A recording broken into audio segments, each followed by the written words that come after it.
Our correspondent in London, Dan Whitehead, was in court for the Hillsborough disaster verdict, and he joins us from there now. Dan, a very good afternoon to you. Thank you so much for joining us. Now, I think for the benefit of our viewers, let's just quickly recap what took place on that fateful day. Yeah, you've got to go back to 1989, the 15th of April, when thousands of Liverpool fans had travelled up to Sheffield to watch their team in this FA Cup semi-final. In the 15 minutes or so before kick-off, there was surges of fans trying to get into the particular pens where the Liverpool fans were being kept. And what has emerged today is major failings by stadium officials and by primarily police in how those fans were dealt with. The specifics show that a gate was open, which is usually just used for an exit. Thousands of fans rushed into a standing area of pens. It pushed people to the front where there was a fence by the pitch, and it led to 96 people dying. Many of them suffocated. Hundreds of others were injured, broken legs, ribs, arms. The scenes were very horrific as people spilled out onto the pitch. It was only 6 minutes into the game when it was called off, and there was also major failings, as I say, by police, ambulance services, simply not enough medical staff.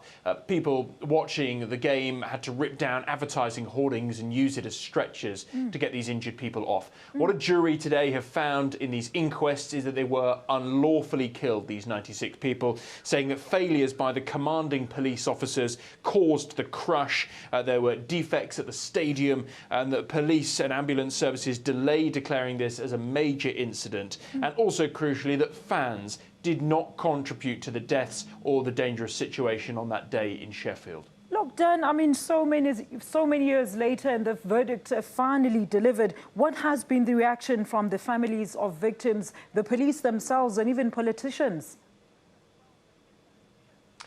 Well, justice and vindication, celebration in an odd way from the families of these fans who, as you say, waited so many years for this. They've known all along that there were cover-ups, that reports were changed, that records were tweaked to make it look like that the fans were drunk and were aggressive, and it was more the fans' fault, not how police dealt with that major incident. They are marking this as final justice for their loved ones. We've heard from the British Prime Minister David Cameron, who said that this is a landmark day and that this brings long overdue justice. He's paid tribute to the families, and we have heard a statement from the current Commissioner of the police force, who said that the police got the policing catastrophically wrong on that day at Hillsborough Stadium.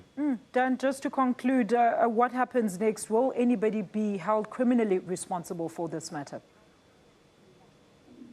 It is likely that we may well see criminal proceedings now. The inquest is over, but the IPCC, the independent watchdog that looks into police, and a separate police investigation are ongoing. They're now looking at these results and findings and whether or not they will bring charges on officials, including that match official, David Dickinson, who is alive still, and he may well face criminal proceedings now. Thank you so much for that. Dan Whitehead, our correspondent in London, where the fateful Hillsborough Stadium disaster that claimed 96 lives was finally ruled upon in court today, and police were found to have been at fault.